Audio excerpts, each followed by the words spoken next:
into somebody's space and think that you're the center of attention. Like, no, you have to have some decorum and not be a chicken head and wait until the person says, okay, you know, I would have got to her, but you were still Right, we talking don't have to about insult her you was, intelligence, right?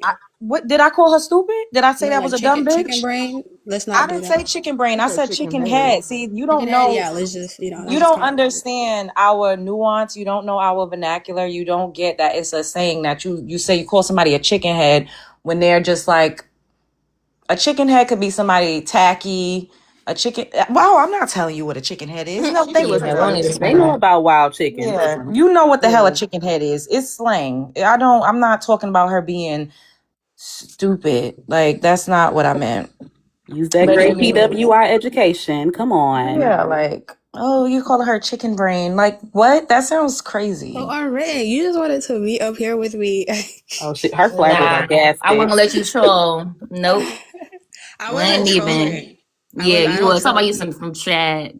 Get the hell out of Okay, here. then where the whole point is I'm African. What do like I don't The point is, understand you how. coming up here trolling my Love, people. was I It's not gonna trolling or were happen. we having a Won't like let a you troll regular? on DJ. Don't even do it over here. We were Period. having a dialogue. No, Like I you were said, speaking on love. things that had nothing to do with you, which is Just kind wanted to of let y'all know crazy. who I was dealing with. This girl is Okay, not from I'm a Chad. Her troll name for is Honey Pack. I'm a troll for Just speaking for on the, that name. I just want people to know. So if y'all ever hear her voice, she come on a variety of different pages. She's like Zaire. Oh She's like a Lord. Zaire, pretty much. All right. You know Well, what? we You're on, up. Like, can you girl, imagine just coming up to snitch? and you're out of here. Scram. Beat it. It gets to a point, y'all be boring me. I don't want to keep. Bitch, don't nobody care about you, Chad, or Brad. All right, it's clipped. Hey, love. I really love being in New York, so I guess I'm from Brooklyn now. Lord, did you ever fly over here? Cause you know how they said when Brian, what the hell? Michael B. Jordan's father flew in from Ghana, so they Ghanaian. I'ma fly in, that way I can claim it. Kings County all day. Your grandma African, and your grandma was. Oh no, no, I can't do that. Let me That's just. diabolical. How you lie about being from a different? That's like me saying I'm from Toronto. You gonna say What? my grandmother is African? Like, why y'all want us to be African so bad? It's That's really sad weird. and pathetic. Like, who goes that hard to try to claim people? It's like y'all don't have no accomplishments of your own. Because I can't imagine me going around saying I'm from fucking Zimbabwe. I don't know why I keep saying Zimbabwe tonight, but I can't imagine myself going around saying I'm from the Congo and my ancestors is Congolese. But they don't, yeah, other people don't got motion like us, so that's why they do that. That It's shit just is a study weird. done. It's really scary to come on, right? To come on faking your voice, faking your personality, faking your whole family, right? In our community, we would never accept that. Like, my parents would never accept that. The thought of even trying to do something like that, that's like a girl going around pretending she goes with a boy and she don't. That's like the weird girls who pretend they be pregnant, holding their stomach just because they fat. Like, y'all are worse than them. It's a psychiatric issue. I think this might be another, I don't know. Happy Feet, can we have your ethnicity? You could go ahead and answer the prompt. Oh, yeah, I'm African. Why'd you guys drop Honey Pack? She was so funny. What country are you from? I'm from Gambia. Oh, damn. I dropped her Why'd you say, oh, damn? because I wanted to. I dropped her because I did not like her energy. It was draining. I'm That's the sure that's same what a lot of person. people say when they see your face, bitch. Oh, I know Why are you you calling her ugly. out of her name? You Just don't because even That's the have your same face person. on there. That When gotta they be the see same my that's the girl. same. That's the It same page. That's what I'm obviously saying. That is is. a sickness. when people Yeah. see my face, they say, "Oh my God, a ray of sun." Look at this I know beautiful that's woman. right.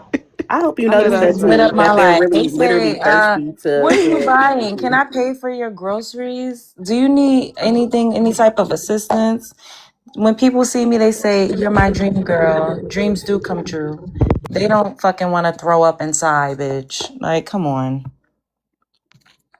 And you dropped that other Nicole person several times before. Oh, I So have. Oh yeah, wow. See, yeah. see how nothing ass these bitches are. They That are shit is an obsession. nothing assholes. Like I don't know. This is weird to me. Like I would never make troll pages to harass a woman that I don't know. Like to stalk and cyber stalk people. Like it never gave that. Like nobody is that serious that if they drop me before, I gotta come back on different pages. Like, dang, I'm about to start selling coochie juice by the ounce. Y'all want to buy some coochie juice? I'll I'm donate to the about cause, but you to can keep start the product. selling. Yeah. I'm about to bottle it up and sell it for you hoes. Because clearly y'all want some. Like, what the hell? You should make incense like Erica Badu. I was gonna say Right? perfume. I was gonna say Period. perfume. I'm Bottle it telling you, up. Little Like, I'm roll telling you, on. go Have you it got hard. to. You little should put it roll in on. one of them little bottles that you can douse motherfuckers with it. You just be dousing motherfuckers with the coochie Well, I juice. mean, I ain't. No. Let me. This gonna go someplace else. All right. Yeah. This is crazy because who in their right mind? I That's be Child. like getting what comments. I Adonis be said. like, loser. Right. That's what Adonis said. Winners focus on winning.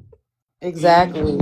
And the thing is, I don't want this to be an echo chamber. So that's why I allow people with opposing thoughts to come up here. But like, you're not going to talk crazy or lie. Like, now, nothing you are saying is credible if you're simply lying about which country you come from. It's It's a it's lie. like some type of psychosis that a lot of these people, like a mental, it's a sickness at this point.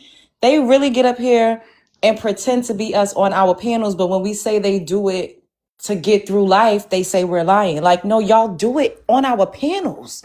I could just imagine what the hell you doing out in the street, in the real world. I can. They nitpick. I went to a PWI with a bunch of Africans. I'm not gonna lie to you. That was the first time I ever really met Africans. Like I said, I'm from a city very in close proximity to Detroit, so we is blackity black. We don't have all of. I mean, it's other people, you know what I'm saying, but they not in our business like that. We don't play all of that. But yeah, I went to a PWI with a bunch of Africans, and they make their little hubs. And what do? They come on just like them, real snickery, and they try to beef with you for no reason, and then they cry and play victim, and if all fails, they're gonna play the I'm a good girl, you're a hood girl card. It's like you're musty. That sounds so painful. Oh my God. Just to deal with that. When the brother said "Bush to the future," I need to make that on Sora right now. I need to make that trailer. That is funny. You know what it low It's key crazy how is? they be trying Have to act y'all like that's ever a seen flex that that we from the television? hood. Oh my They bad. try to down us for that shit. It's like our greats, all of our greats come from where we come from. You know what I'm saying? So it's like that's not you can't really shame us with that. We wear that shit like a badge of honor. You feel me? They can never shame me now. That's why I Right. always say if you are in close proximity with these people, I challenge anybody. I love to put money on anything. I bet anything. You can't say you better than me. You're gonna have to prove it. You can't say you smarter than me. You're gonna have to prove it. You can't say you write nothing better than me. You're gonna have to prove it. You say you're doing better career wise. I need to see the accounts. Show me the Call them paper. out because these people are not your peers at the end of the day. They're Right. only your peers on the internet. Yeah. You And ever I seen that show Married with Children? yes, oh my Yes. God. Yeah. Remember how the dude was always talking about like, yeah, back in my heyday. That's how I'm starting to see tethers. Oh, Mm. Like they always got to bring up some old shit because they ain't done nothing currently. And Just like meanwhile, Black Americans are going to the Olympics. What you how they mm. always say? bring up booty scratching. Like that's the only thing they can bring up about Not us. booty scratching. Oh, wait, who got unwritten? How you get a goddamn Bruh. bullying it? Oh, they must have flagged you. She got 6 of her people. If you get Oh about my a certain God. I number got and 2 y'all, restrictions. You see how they do? so yeah, Oh. because That girl, they she on 3 trolling Obama phones and 2 iPads working hard. Working hard. because Overtime. it's about 6 of them. So when you get a certain amount, then you isolate it and stuff like that. So I just have a question. They are so obsessed We now. start out at night. Oh my God. Well, we made it a long time without no restrictions.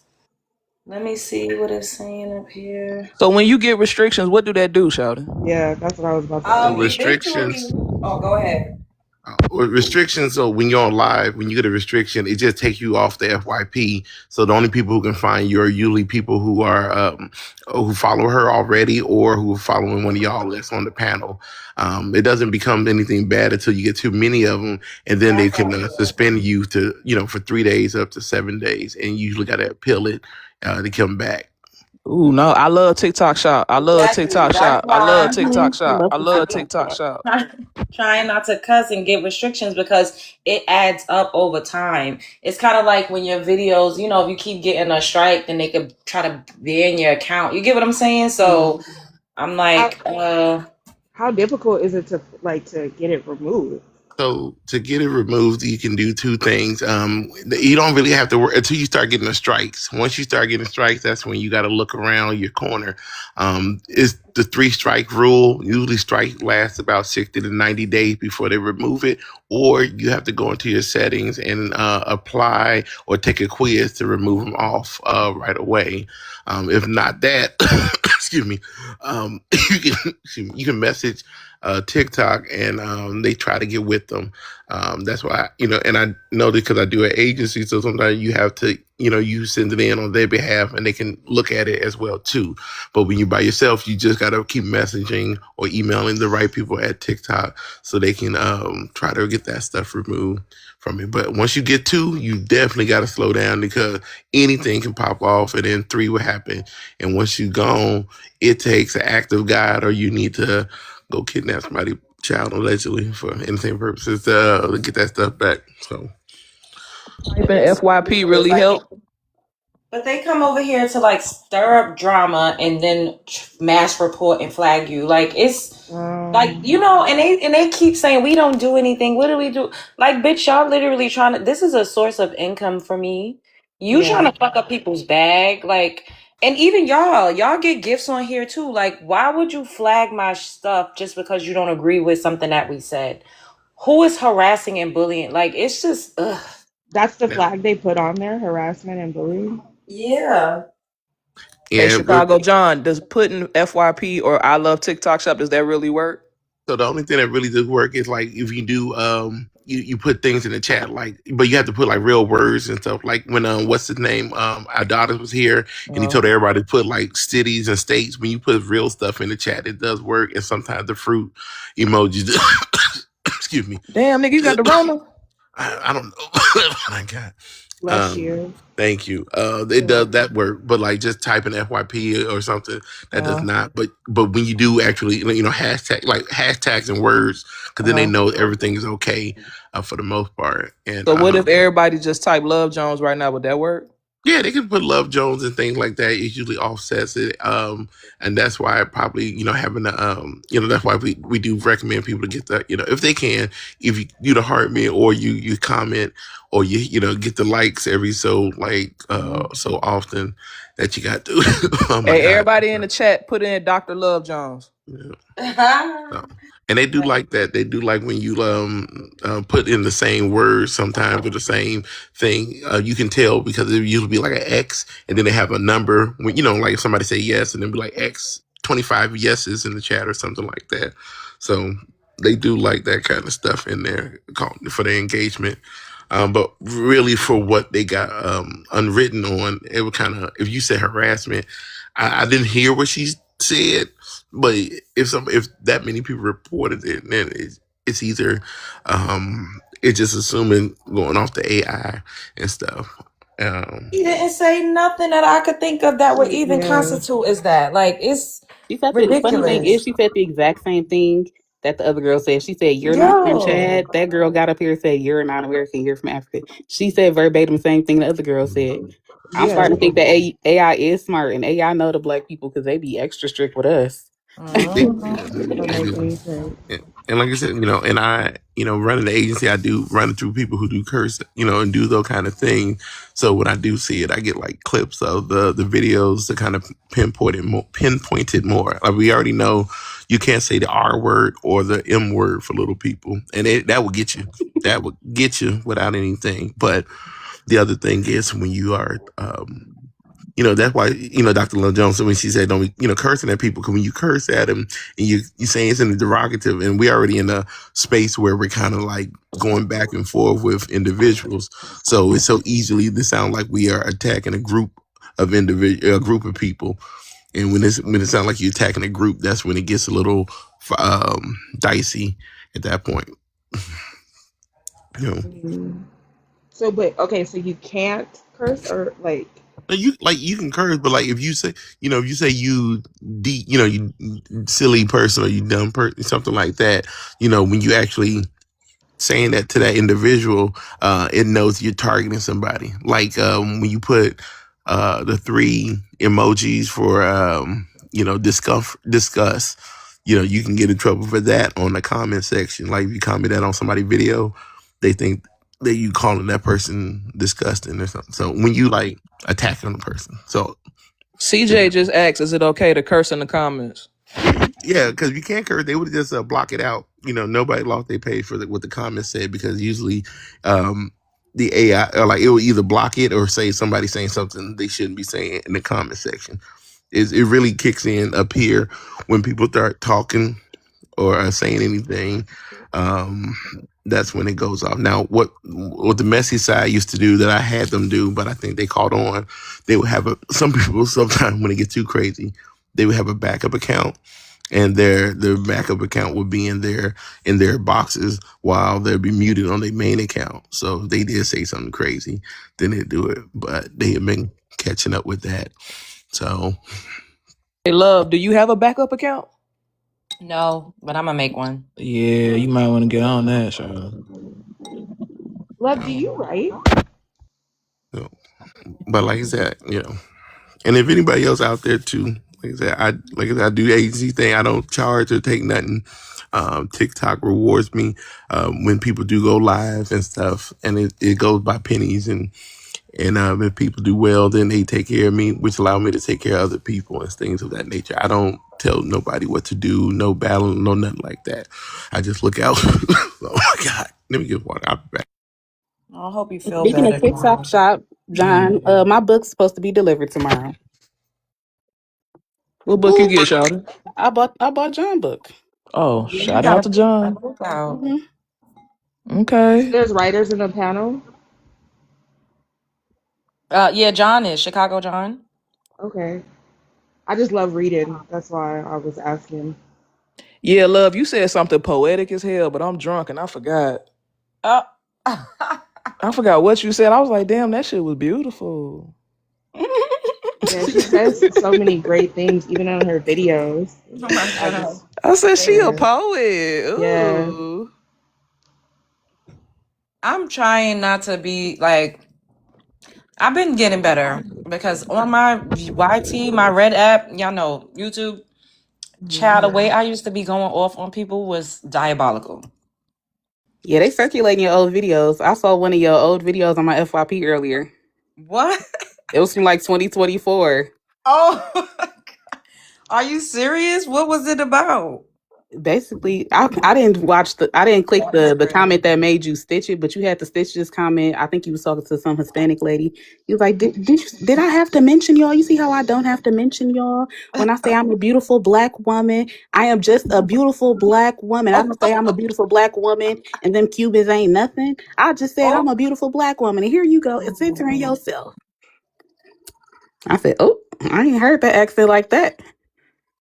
I'm the same person. And I be talking with the twang, multi-layered. Hey, we ain't a monolith. It You was good see, though. like my actual YouTube lives, you would be like, "What the hell?" I'm crazy as hell. Hey, Love, you gotta start watermarking your stuff, Shawty. I be seeing you all over threads. Oh I yeah. know somebody else was telling me that. I was like, I don't I know. sent you the steps on how to do it. You did? I don't And remember.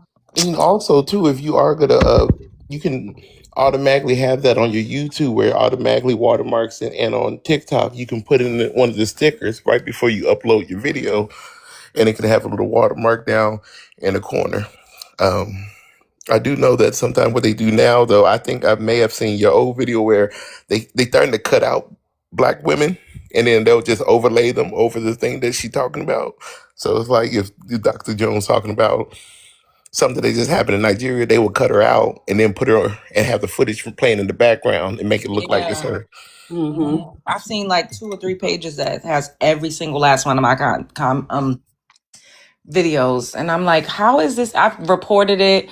They're like, oh, it doesn't violate any guidelines. I'm like, but let me sit up here with a tank top on. Y'all gonna say that it's actual content and nudity? It's just That's what I'm saying. It's like they know who's really black. Like they know. That's actually how I found you on Threads, and I reversed image search because I knew that it wasn't who posted it, was you. And then that's how I found your TikTok and your YouTube. that's crazy. I guess And, I and got to make a Threads account. Yeah, I mean, you get free. That's free. It's free publicity to an extent. But if once you have My it, name is not on it, and they don't know it's me. Like, we just got to get some tank tops for Dr. Love Jones tank tops, and don't worry, everybody, Oh, nobody you will know miss what would be those. nice? that part and have We my sh- name on my goddamn chest, my at.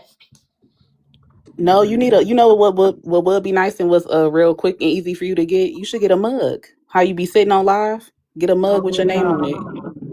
I do. I have some in my merch shop, but it doesn't have Love Jones on it.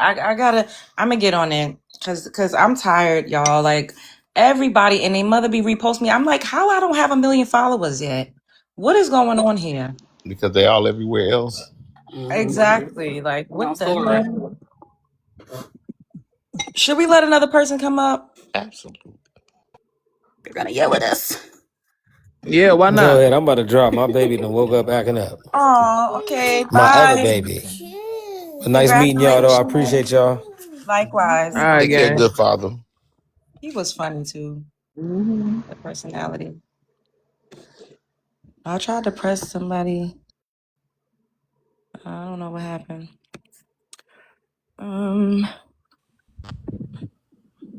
Hello, Nas Banks. Can we have your ethnicity? And you could go ahead and I'm gonna give you 3 minutes. Hi, I'm African American and I'm Belizean. My family, both my parents are actually African American, but I was raised by African Americans and Belizeans, the Mestizo Belizeans. That's when they're like Native American and South Spanish descent. American. Say that again. South American? Central American. Oh, Central. Okay.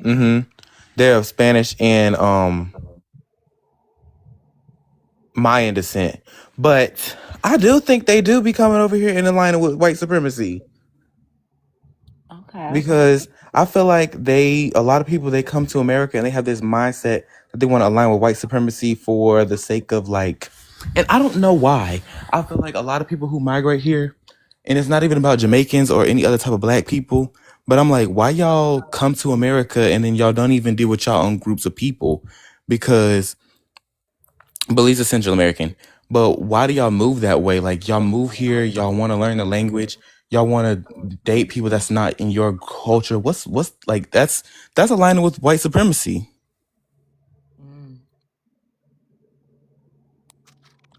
What about the second half? It says what are your thoughts on the Jamaican immigrants writing a book saying that Black Americans the reparations, we already received it and it was civil rights?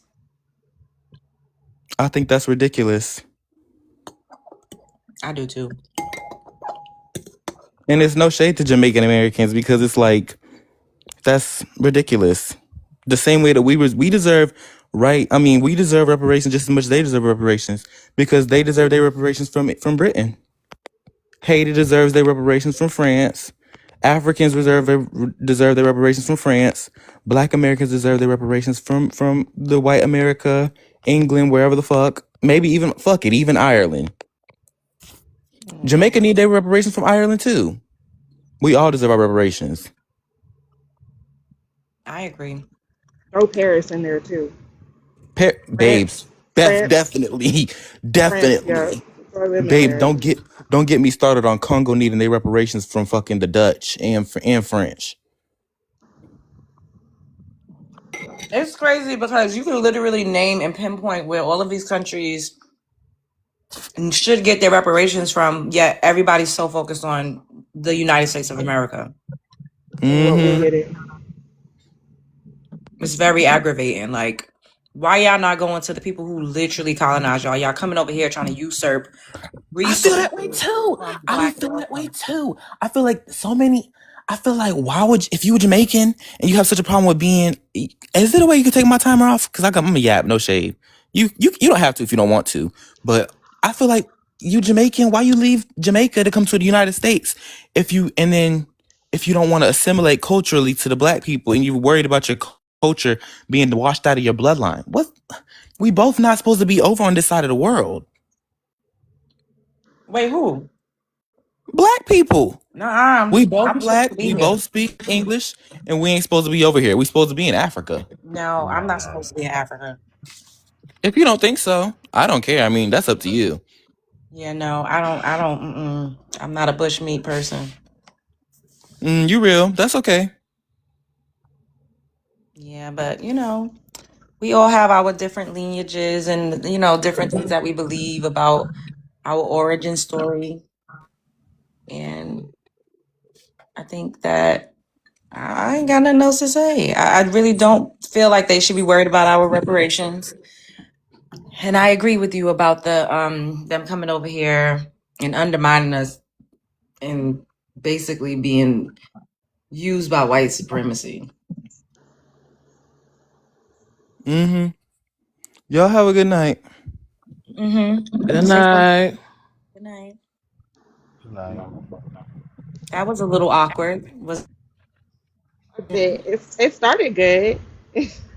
Yeah, That and was a then it quick just yap. was I would have like, did better in school if I yapped that quick. oh, well, I'm about to yap, and then it was given like, oh, we ain't none of us supposed to be here. I said, not, Then it said, Oops. okay, Oh, you're not African? I'm good. Bye. right, Why we gotta be African so fucking bad? I'm tired. Oh my god. I'm I mean, I tired of like how he this. ended it though. I like how he ended it. It wasn't like back and forth. Like, oh, you not African? Okay, that's it. Yeah. Because that's honestly how they should be doing it. If we say we're not something, it should just be a okay, You just leave it alone and keep it moving. please, and we'll be good. Yeah, but don't come on here telling me especially if I don't know you and I've never seen you and I don't know you from a can of paint. I'm not gonna take the time off from you. Like I might let you talk a couple extra minutes because I usually do let people in their plane, but the rules are rules. Okay. Hey, crushed. Yo, Love Zones, what's up? Hey. Oh my God, I never heard your voice. I didn't know what to expect. Nah, I'm FBA, born and All raised in right. Let America. me start your Could never time. be a tether. Ugh. Oh Lord. Go ahead. You be cutting up in the comments. Yeah, I be cutting up in the comments. I be cooking mugs. The immigrants come here to align with white supremacy and undermine black Americans. That one weirdo girl was proof of that. Yes. That is a strong yes. Mm. Let me see. And Jamaican immigrant Yeah, Jason they said Hill. Crush is a man. We didn't know what was gonna happen when you started talking. But go ahead. Hey. I'm gonna answer the second problem now. Say Jamaican immigrant Jason Hill wrote a book stating that black American reparations with civil rights and nothing else is needed. Um did he not have his plantains or jerk chicken that morning? Because he is tripping for Ooh. saying something like that and writing a book on that. He is wrong. No, he is wrong. Flat out Oh. wrong. Ooh. Oh my goodness. And I land my plane there. Okay, well, thanks for introducing yourself and letting us hear your voice because we didn't know who everybody like what. Hey, you never know. I got a ghost as a profile picture. I keep my You shit a don't know mystery. who is who. Exactly. You do not know who is who. That's why I'll be like, we gotta take stuff with a grain of salt. But I definitely like that your comments be engaging and hilarious. Thank you. For real, for real. All right, let's end the countdown. Hey, love, can I ask you something? I don't know.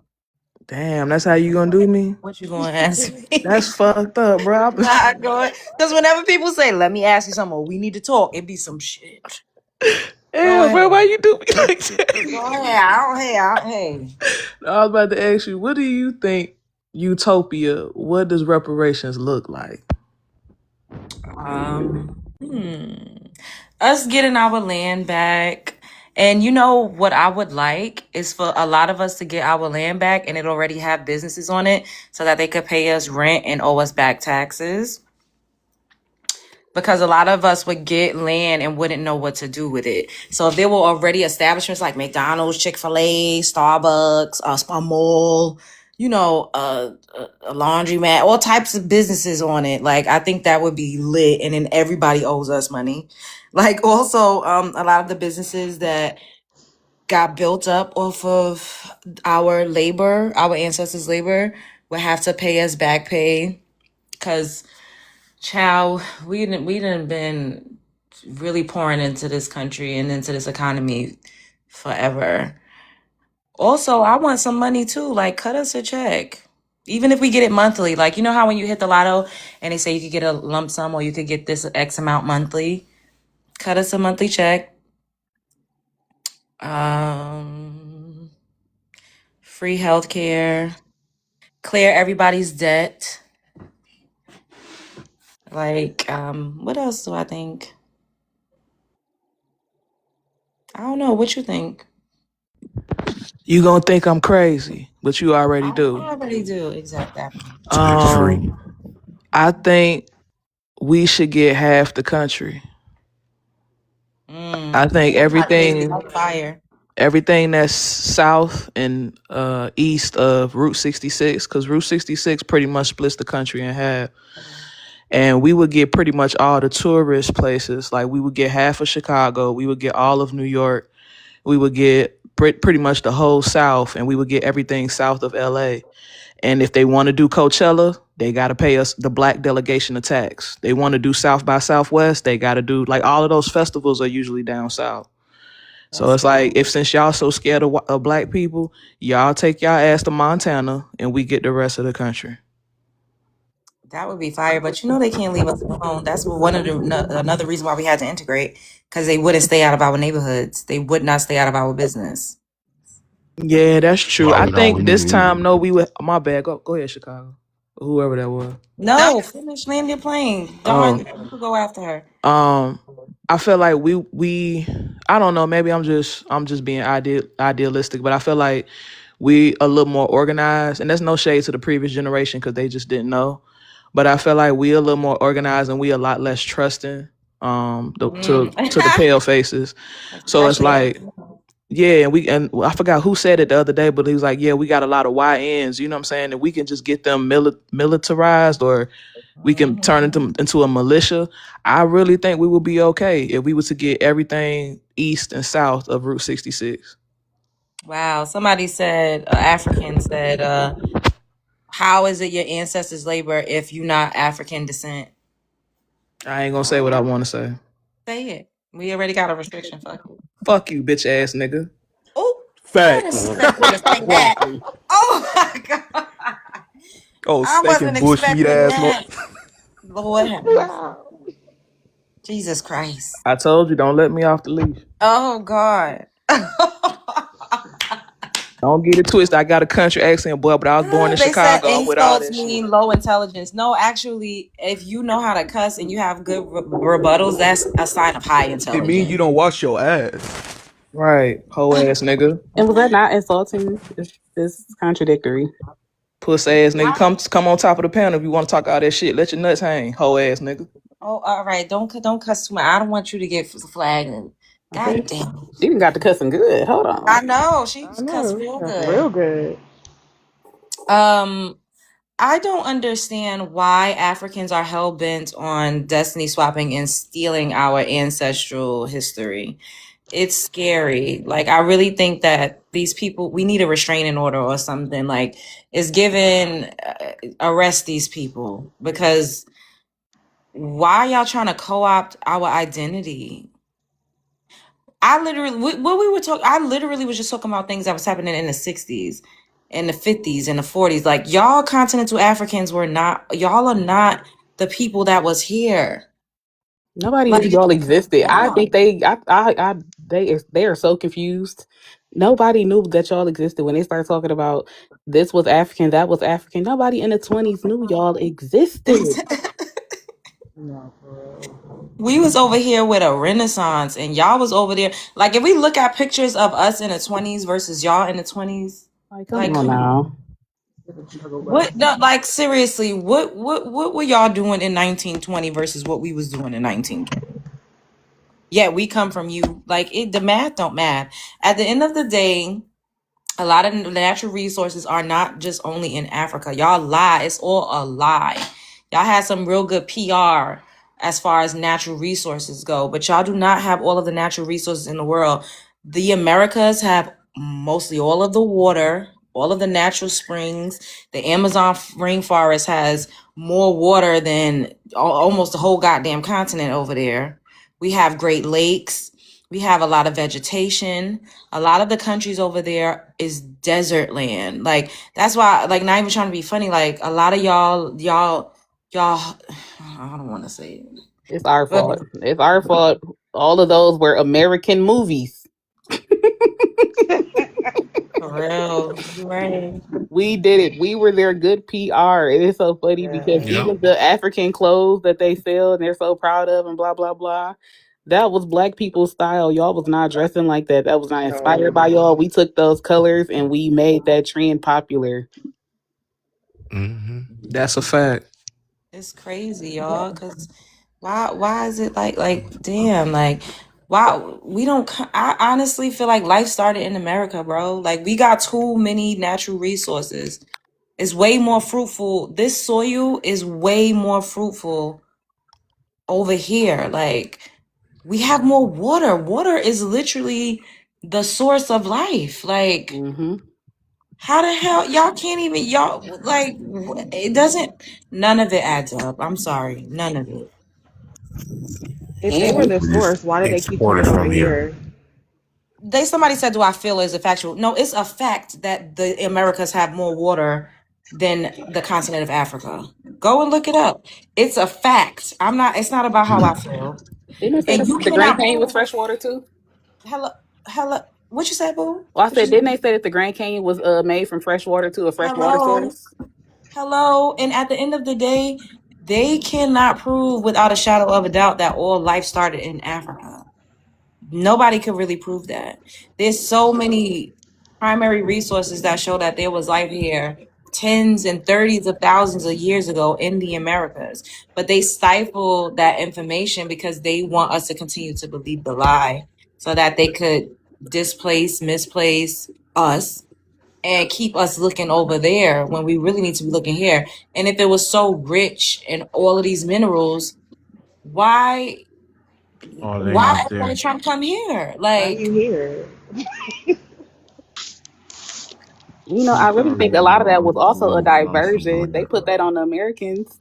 I think that the English put that on the Americans to distract us from the fact that they were robbing them blind for all their artifacts, all of their quote unquote valuables.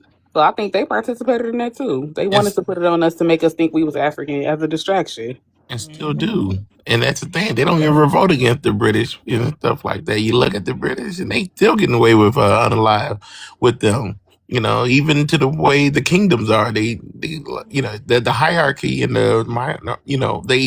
they like. I hate the fact that a lot of things reflects the way British have it. The kings and queens and all this other stuff. Like, why do they reflect them so bad? And I'm like, come on, but. Mm-mm.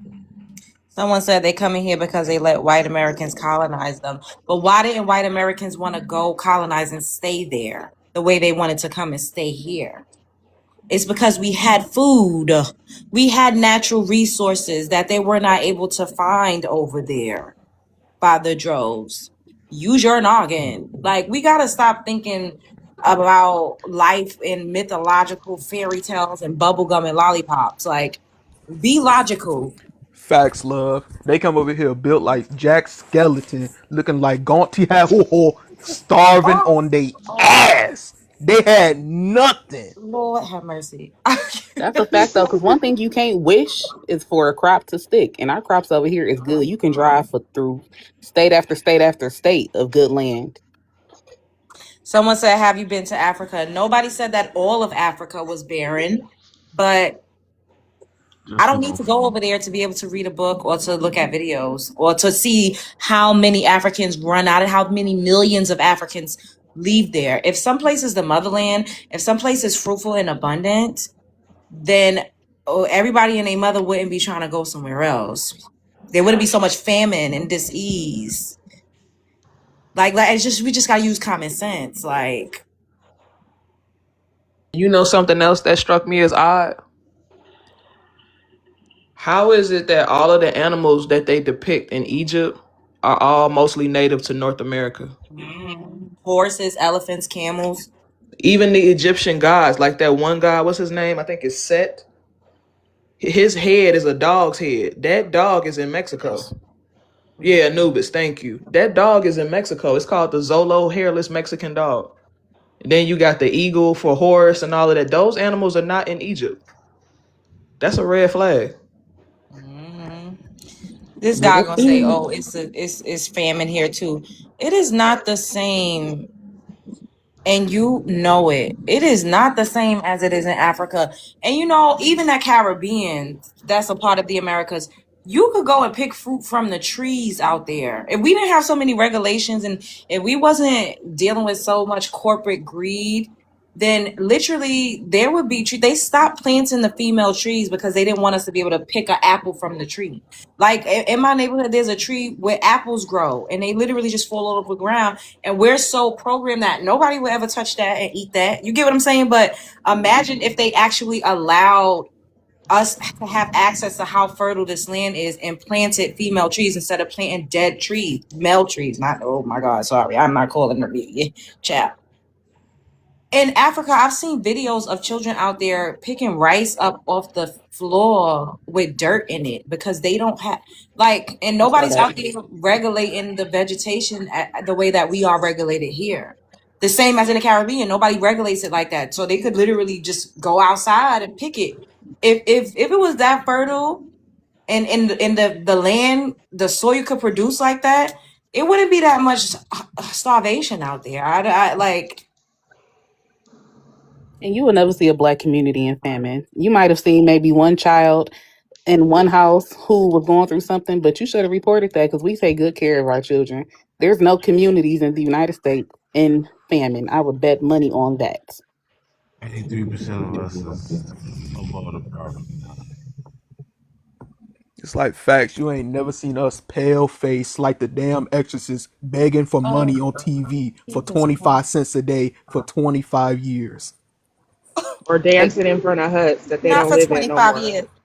And you know what? I feel like when we say these things, they feel like we're talking down on Africa or like we're taking digs. And it's really not that. Like that breaks my heart to see stuff like that. Like I don't feel good about that. I don't even feel good when I have to learn about what's going on in these countries to combat or have rebuttals for y'all talking crazy about us. The things I see gives me nightmares. I can't even look at certain stuff because I'll be like, oh, like I can't even look at certain stuff.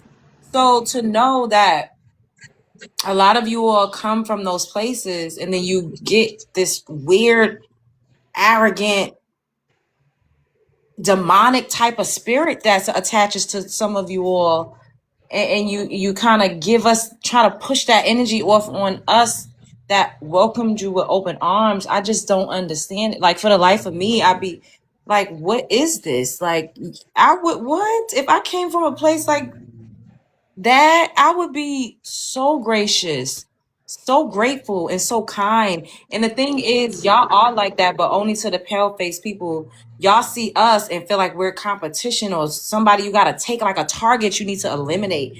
And it's weird, bro. But It's love, weird. they benefit off of the assumption that Africa is poor. But most of the people who come here come from the higher like economic state. You have to have money to move here to get the visas to get over here. And I've been doing like research on them. Most of them have like college degrees and stuff like that when they come here, but they come and they like pretend like they're suffering. And so they use that as like that assumption so that they can be compared to Black Americans. So when they go for like grants and things like that, there's the assumption that they're starving, that they themselves were starving. And so they're the ones that uphold white supremacy here, but they also uphold white supremacy at home where they're from. So they're the If ones they're, stepping on let the me necks ask of you a their own question, people boo. there. If they're Yes. up home, why do they come here? No, that's what I'm saying. Like they come here because they benefit off of like, okay, so there's a lot of resources specific that's supposed to be for FBA. It's worded in the documents for FBA, right? And they use like just like how you mentioned how Ghana was using the plight of FBA people as their talking point. a lot of organizations out here use that too, so that they can get funding from the government, from private donors and things like that. But then when it comes to applications and applying for it, they're in the application. In my studies, they have 99% of those applications have blanket involvement. Anyone from quote unquote African descent, anyone who's black, anyone who's dark skinned gets it, even if it's specific to descendants of enslaved people, even if it's specific to FBA, and they benefit off of that, which is why they don't want us to delineate. They don't want us to say, this is who we are, this is where we stand, because they're not the people. They speak like Africa is the best, but they don't even treat their people who are poor well. Yeah, they don't. They're the rich people who come here, pretend like they're the ones suffering. I don't think all of them are rich that come here, but I No, know not all what of you're talking them, about. but Because the some of them be percentages broke, are busted, and high. disgusted. But the That's the percentages are reason. high. The percentages are high. That's Like crazy. surprisingly, the percentages are a lot higher than the assumptive is. So like, and that's where they benefit off of, because they pretend that they're suffering. They're like they're so good at being scammers. Like they're so good at it. Like the top 5 places that they come from are Nigeria, South Africa, Ghana. There's like a whole list. I'm working on my Substack to like show, because it's really clear what they're doing. And once we look at it, for a long time we've because of the fact that, like you said, we didn't even know that they were around back in the day. When we found out, we started off being like, oh yeah, we're all that Pan-African movement type I was about to cuss, type mess. Like we were all like open arms, and then we started seeing that they were using us as stepping stones, and they were kicking us. They thought we were down, and they were kicking at us. I'm not gonna try to. I'm sorry, I've been talking too much. Yeah, I gotta. The docile Dawn, go ahead. You didn't really get to speak at all. It's just, I don't know. I don't trust them simply because of their culture. They tell us they got this soul culture, this ancient culture. Well, 200 years ago, that culture was selling their own people. So why should I, if y'all practicing that now, so should I believe that y'all still practicing selling your own people? You know, why should I be proud to be African or claim to be African when I see y'all coming out here saying I'm a first gen Black American? I'm supposed to be African while y'all claiming to be me, and I'm supposed to be like okay with that. Like that's stupid to me. Like, and the fact that they think they call us uneducated when they coming over here to get the education we think is shitty. It's crazy to me. Like the whole, I don't know how can people have superiorities, and then why would you want to work against us? Y'all say American is coming over there, the government is coming over there, doing all these things to your country and your people. If we can break their power, their home base, they won't be able to come back over there and mess with y'all people. So I don't understand why would y'all still side with them. It's like, do y'all want the colonization to keep going? And I don't understand why they want us to keep going over there. Leaving one colonized place for another colonized place is not going to solve anything. Where are you running to? What are you running from? Anything y'all say I can have in Africa, whatever life y'all say we can have in Africa, we should be able to have it here in our homeland where we're from. We should have to leave and go anywhere to fight or to just have our lives. And I don't know. I don't know why people just want us to be so African so bad. It's pathetic.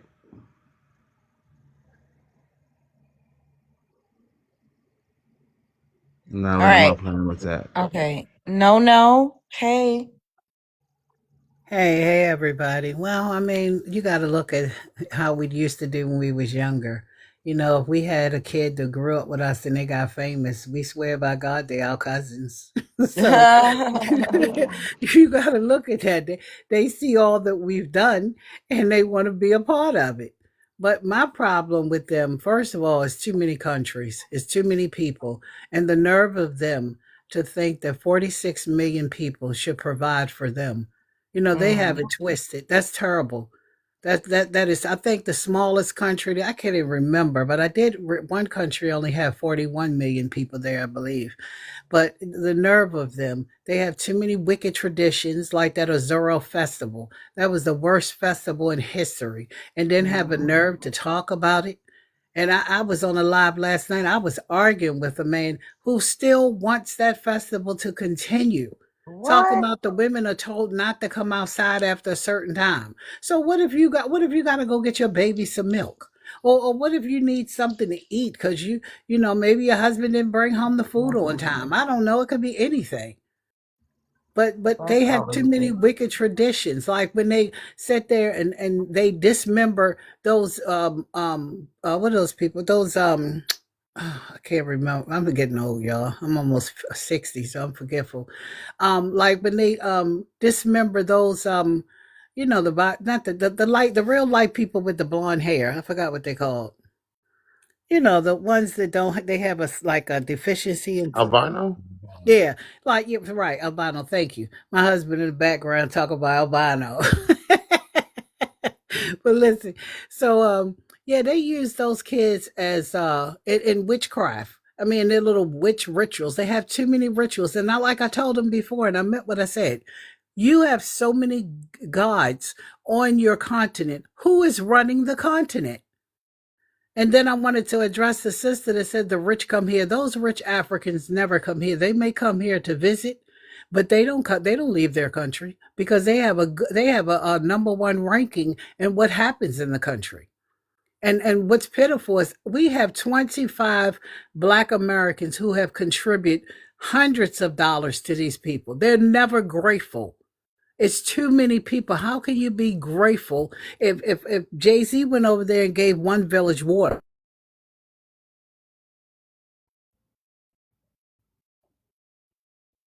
Never did Oh, anything for them. Yes, they said that. And they're oh, you ungrateful. you you had Jay cut off. You Oh, broke I'm up. We didn't sorry. hear what you said. I'm sorry. I said Jay-Z went over there to one village and gave them running water. And they Oh, still okay. say to this day, no Black American has done nothing for them. Look at all the money Michael Jackson has given them. They still say nobody in America does anything for them. And then all they keep talking about is America steal their resources and resources and resources. Well, they've been stealing for hundreds of years themselves. That's how slavery started. They went in stealing other people's tribe. They were doing that before slavery hit the continent. Because we're the Zulus and we're the biggest tribe, then we're going to go bully another tribe and take the women in that. They've been doing this slavery or trading with people, of people. They've been doing this stuff.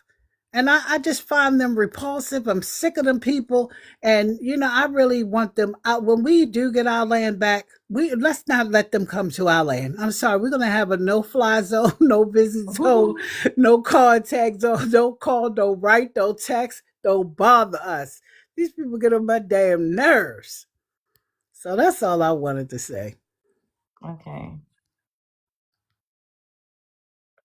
See, look, somebody in one of my comments now on another video saying somebody had put FBA, fear of being African. Then somebody said, you don't know they're Native Americans, apparently. Why do they care what we are? If we wanted to be Native Americans, what the hell does that have to do with them? I like the We fear of being technically African are Native thing. Americans. Like, do you even know what a native is? That means that you were born, you are native to that country. We literally technically are. Clearly, we ain't the Siberian husky ice walkers, but we literally are native to this country. Why do they care so much? FBA is FBI, self-haters and self-delusional. He commented that like 30 times. I'm so happy you read it. Now he can have a good life. See how obsessed they are? This These mother, people mother are go on my grave. obsessed. It's my family. We ain't ashamed of nothing. We proud. No, We but what I think us. is crazy is they literally don't care about their people. Like the day I saw the video of the guy saying that it's only $80 per, you know what I'm saying? The video of the guy in Ghana, if Oh, you know what I'm talking yes, with about. the kids. I Yes. literally, no joke, turned my phone off. I said, "Oh yeah, that's enough internet." I did not get on the internet for the next 2 days. They know it. It messed me up that they know about that stuff. Like we don't know, but they actually know, and they will get on world platforms and not even start a fundraiser for nobody. Will scam all that money, not even try to look, and you don't even have to do it. You could start a real nonprofit for your people. Yep, they could. And the whole festival thing, think about how many black people were advocating to bring attention to that. Genuinely, though, even with all the stuff that we go through every day, being harassed by these people, we said, "Oh no, this is wrong." It was us. I know I made a video on it, and then somebody had the nerve to say, "Oh, it was a mating festival," and they turned it into something else. I said, "Y'all trying to justify this?" Then they kept saying, "Oh, be specific with where it's at." That thing that they do that I was talking about earlier, they always do that thing, like, don't generalize. And I literally said the town. I said the goddamn state. I said the country. That still wasn't enough. They don't like any bad publicity. They'd rather pretend like these catastrophic, demonic things are not happening, as opposed to trying to fix it and make things better for the people over there. They'd rather us not know and them sweep it under the rug so that they don't look bad in the eyes of the public. And it's really sad. Well, But they yeah, can't be doing they that. have a lot of shame. They have a they even they may not mention it, but they have a lot of shame, especially when it comes to slavery. They even believe that their land is cursed because of that. And we've lost shame, and the reason why we lost shame because of the things that we had to do in order to survive. We couldn't hold on to shame and be successful. So they have a lot of shame. I'm starting to see that it's a lot bigger than the United States, though. Like, there is a country almost basically on every continent now. I mean, the penguins are next, but basically on every continent now, they have an issue with people fleeing in mass from Africa. And it's like, the world can't sustain y'all to just give up on your land. Yeah, people, I mean, the resources, like, yeah, this is an abundant country, but we can't keep taking resources and allocating funds that could be going to us. And even white Americans, bro, they don't like that shit either. I don't care about them, but I'm just saying, like, They'll be it's bored next summer. immigrants. Yeah, immigrants generally. Oh, I don't want to say what I'm going. Well, let me ask some of these younger people because I know y'all pretty well versed and pretty intelligent. What happens when you keep removing resources from a land? It gets depleted. It becomes dried up. Exactly, and that's what's happening. That's why Kenya has a big, huge crack in it. You know, they don't realize the dangers. You know, they were mining here in California many years ago, and they stopped the mining because they know what's going to happen. America does not care, or North France or any other company, British, whatever, Britain, whatever. They are mining that land to the unaliving, and those people aren't going to be able to grow anything or sustain any form of life there without minerals. And But so they're they're just allowing it. allowing it. They're allowing it. Yeah, and that's why you're not supposed to just be doing anything for money. That's what I'm saying. They pick up everything about us except common sense. You're not supposed to be somebody who does any and everything for money. We never had to settle for nothing like that. We never had to settle for people disrespecting us. We never had to settle for giving up our humanity just for money. That's why we are so inventive. We're so creative. That's why we're so amazing, because we would rather shift and make do and create something new before we settle and do something wicked just for money. Yeah. Damn, Unwritten said anything is for sale on that continent, even humans. Yeah, you can't build on that. You're not supposed to be wicked like that for a couple of dollars.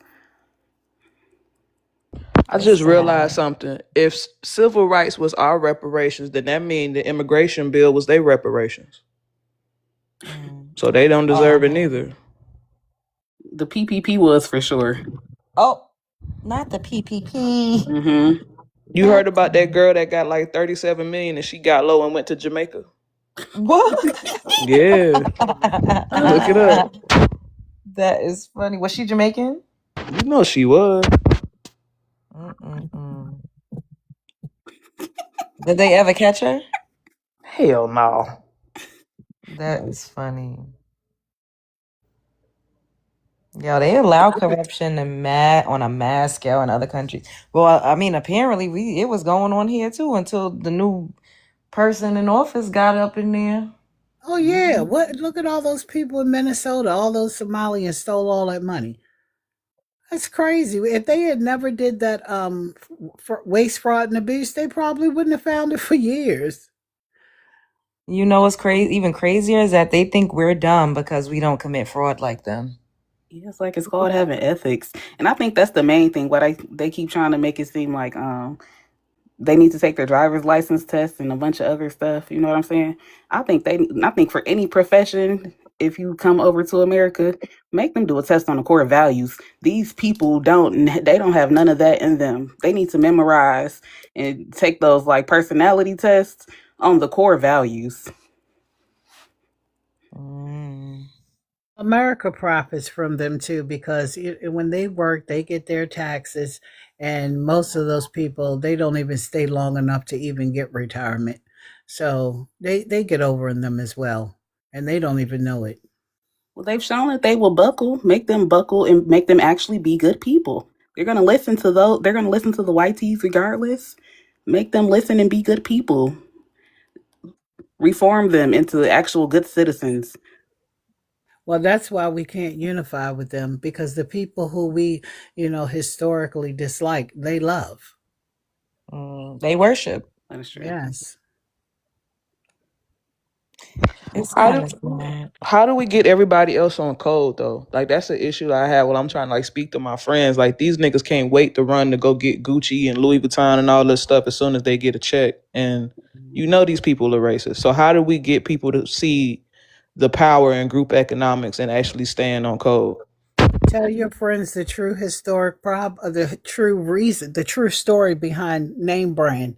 The reason why we learned name brand so well is because during that time we couldn't read. And when the so-called slave masters sent us into stores, they had to tell us the names of things. And there's a video. I saw a video on YouTube about that. I never heard that before. Yeah, it's on the video on YouTube. I'll see if I can All find right, it. Twani, I'm gonna tell you the truth. I'm not throwing out my Gucci slides. I ain't saying don't throw your stuff out. I'm just saying like don't give them no more of your money. I shut up a little bit. What if I went to DH Gate or if I went to Canal Street? Does that count? Girl, yeah, why shouldn't we buy Gucci when China just exposed America as buying all the products from them? And exactly. I ain't gonna go back to the Gucci store, but I might go to Canal Street and get it from the Africans. Now, what if I go and buy it from the Africans? That make it worse? No, I'm saying because like you got to look at it like this. Don't y'all got a Chinatown in New York? My husband said they got it's a Canal Street. I kept saying I was gonna go to Canal Street and make some content because I think the cops be out there chasing them down the street. I think it's hilarious. Which was better support black businesses if you catch my drift. Remember what happened to Lululemon? Support black businesses. What you said, Itwani? No, I was just saying like on some real, like I ain't trying to like put nobody down. You buy whatever you want to buy. It's, it's your prerogative. It's your money. I just feel like when I took marketing in college, they taught me that it's psychology, that when you wear these brands, the reason why they had they emblems plastered all over the shirt or plastered all over the belt, the pants, whatever, is because it makes you a walking billboard. Yeah. You know what I'm saying? Like when you around real wealthy people, like I went to a conference not too long ago for day trading, and I was in there with people who was like hundreds of millions or up. And I'm like, man, I'm trying to get there one day because I ain't nowhere near. And I noticed that these people had on the Gucci labels, but it was real sedate. And that's when I realized that wealth is quiet and rich is loud and poor is deafening. So it's like, I understand the draw and I understand the allure, but it's like when we buy that stuff and we put that shit on, we promoting their brands. So like I went through my entire closet and I have all black owned stuff, but it was a transition and it was hard. And I ain't gonna act like it's not. But it's like we got to start putting our own people on a pedestal more than we put white people on the pedestal. That's all I'm saying. I agree. When is the Dr. Lo Jones halter tops? What you say, John?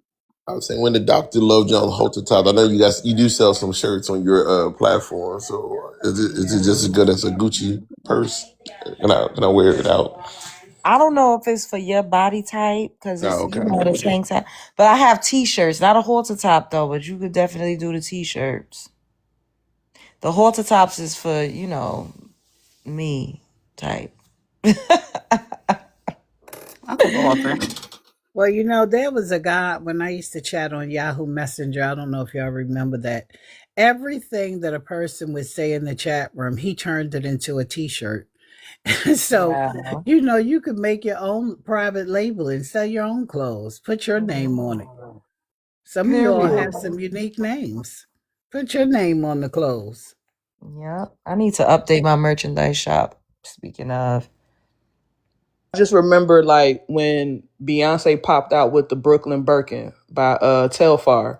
Everybody was like, well, "Who he think he is?" That joint was $100 the other day, and now it's 4,000 or something. He raised the prices up, and it's like I know somebody that paid almost 10,000 for a Louis bag, and you didn't black an eye. Like people can't wait to go get the actual Birkin, but the moment that a black person knows their worth and they raise the price, if Beyonce is wearing my stuff, I'm raising the prices too. What you mean? Yesterday's price is not today's price. So I don't understand why us as black people, we don't like seeing each other know our worth. And I just wanted to know what y'all thought about that. No, I agree with that We're wholeheartedly. institutionalized, deep rooted. Yeah.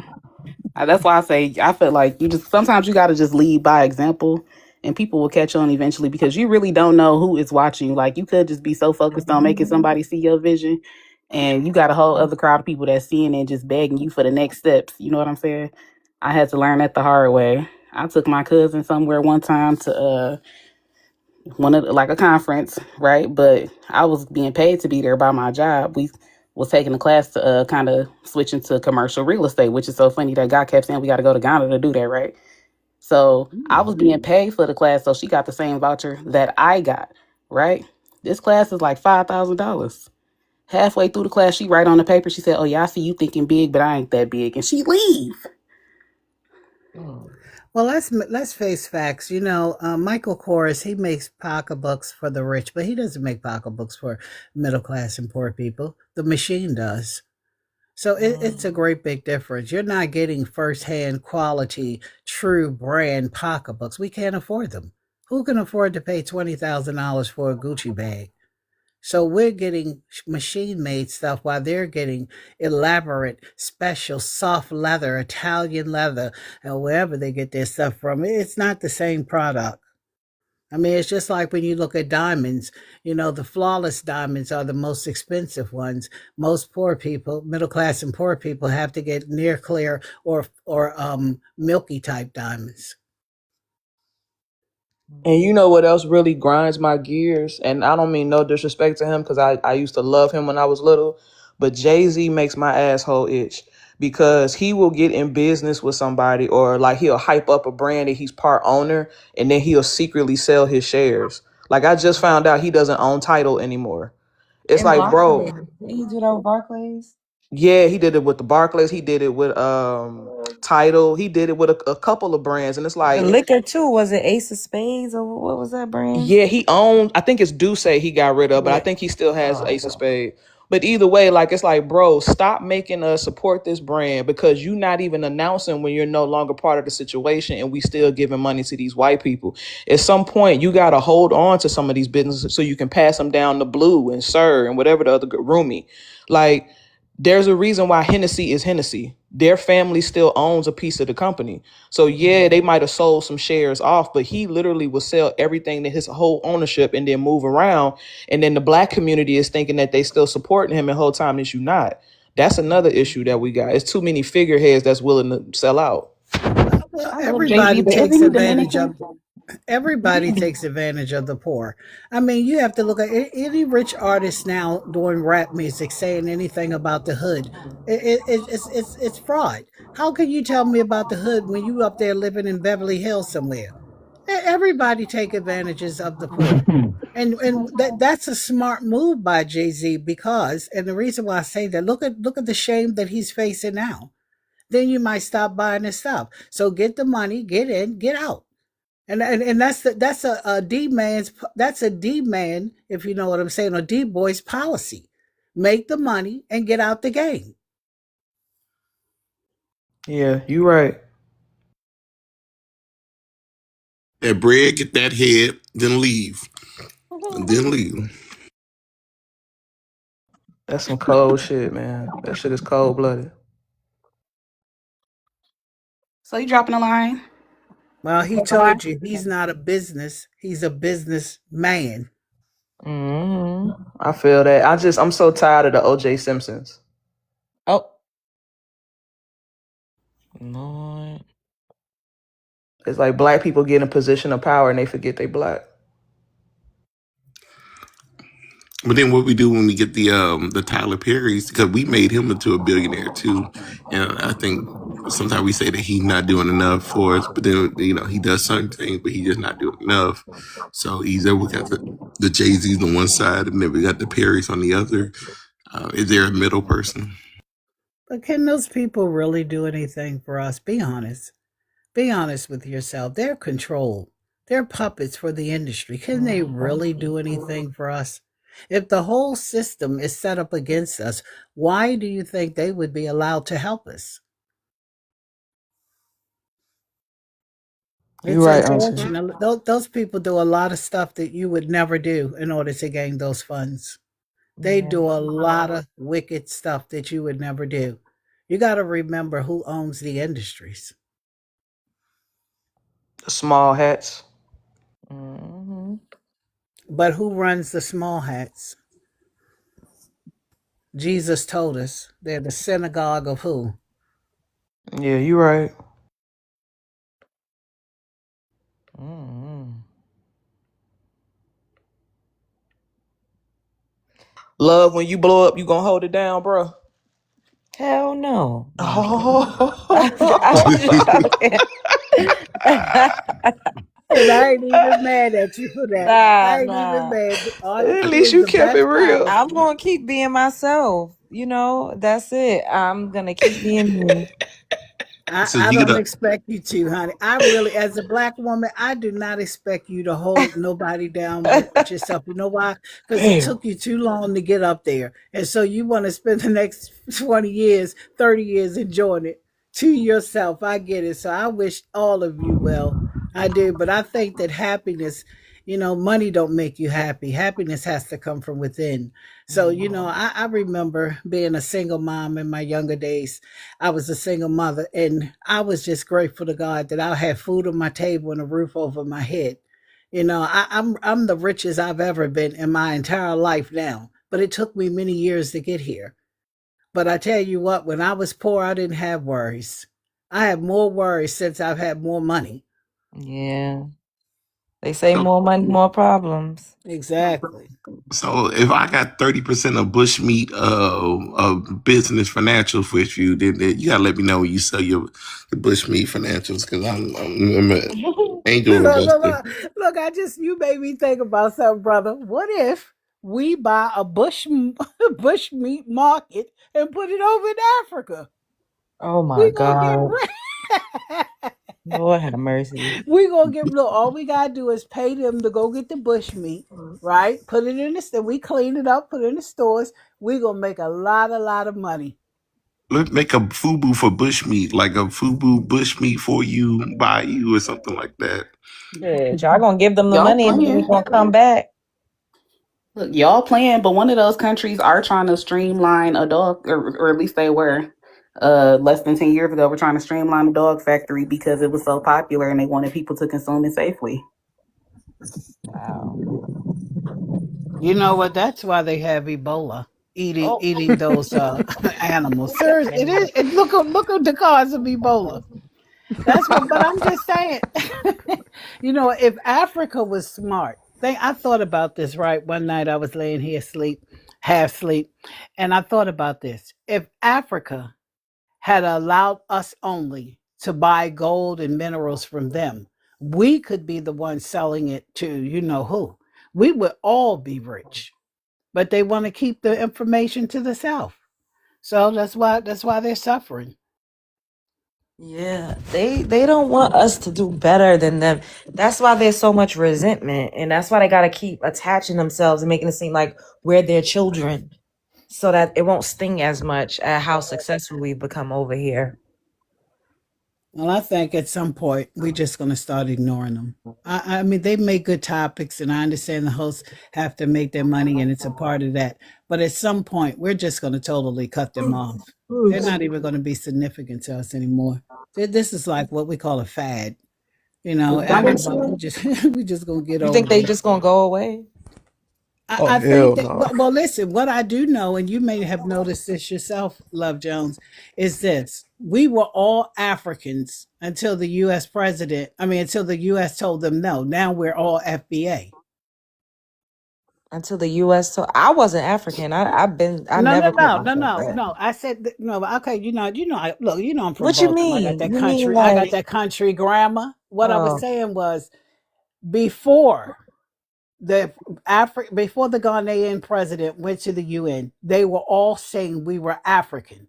But when the United States told them no, now they're saying we're all FBAs. We're not Africans anymore to them. Now we're all FBAs. I honestly had the opposite. Like they always told me that we weren't African. Like growing up, whenever I encountered one, they would say we're not African. We're not the same. Like I No, I heard mean that a here on the lot. internet. I mean here on the internet.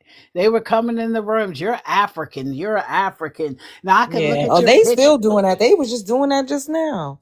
Oh, well, when I be in lives, they be saying, "Oh, here comes the FBA," and I'm not even FBA. I'm just me. I support all of the Black American Yeah, me cultures and too. groups. I support them all. Same. Do y'all think we should walk away from the FBA and just go by Solon, or should we hold on to FBA? How do y'all feel about that? I think if girls can be boys and All boys us can be pretty girls, girls, everybody can represent how they want, however they, you know what I'm saying? Yeah. I think they all should us just pretty respect girls, we people. gonna be Ebonesians. That's nice. Yo, I The like pretty that girls gonna all Ebenezer. be Yeah, Ebonesian. that's nice. I think people could just be whatever they want. Like it doesn't.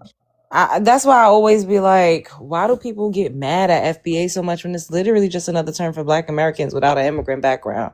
Whether you want to call yourself that, ADOS, Indigenous, Solon, like we're still all the same people. We never been to an immigration office That's facts, but I meant like more so like for paperwork purposes.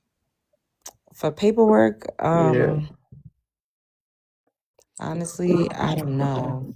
I think on paperwork we should be Black. No Black American, no nothing. I think on paperwork we should be Black. When they talk about Black accomplishments, it's always been us. When they talk about Black history, when they talk about Black culture, it's always been us. I think when we start adding that Black American, that opens the door for them to say crazy stuff like Black Nigerian, as if there were anything but people that But look that's Black what they've in been checking Nigeria. off on everything Black. Yeah. That's what If we they've been just say checking off, black, but it's already in Congress to amend a lot of that. That this is a new fad. That's what I'm saying. It's like we have historically Where been is it? Where is it in Black. Congress to amend it? Oh shit. I think what she may be talking about is in The 14th. Congress. There's I forgot what it's called, but it was just a law that was passed that if you claim another race in order to get benefits, you're going to Yeah, be locked up. I'll say this: the combination of the two, the 14th and the Fraud Act. Yeah, the Fraud The Act. 14th, what? The 14th Amendment? Yeah, They can't, unless they have 2/3 states to ratify or to change amendments in the Constitution. That's not going to happen, and I haven't read that anywhere. So if you can find that bill, I can look that up. Matter of fact, I'm gonna look it up right now. I was gonna say I got What's up, enough homework. Jones? No shade. I'm probably not gonna send you that, but you can Google it. The amendments that are currently in court. Yeah, welcome to the panel. Amendments are in court or legislation? welcome to the panel. The Fraud Act was Well, passed. you know what? Even better. Instead of me sending it to you, you do your research and correct everything I said wrong and send it to me. Yeah, I'm not sending anything to anybody No. because I Oh, literally why you I so go into slow? court. Right. I I So told why you you study. came up that. here I'm I went to sending asking nothing about court but it every like negative that day. then? vibes and aggravation I off go into you. court every day. I'm not gonna sit here and send nobody Why we nothing. I having just this ask if you energy? Why are you have coming up it. here Dang. with that? Bro, it's too late for all It's that, too bro. late. It's No, too no, I'm late. just asking if she has the information. I can Nah, look it but the up. But way I you said I'll came at look her it was up right It's the crazy, way now. you shorty. said it, shorty. Why would you do That was that? insane. What? I Your don't energy like was that receipt that you crazy. had, but if you can show me, because I ain't showing you shit. No, I think that's just law talk. I think lawyers talk that way. Lord have mercy.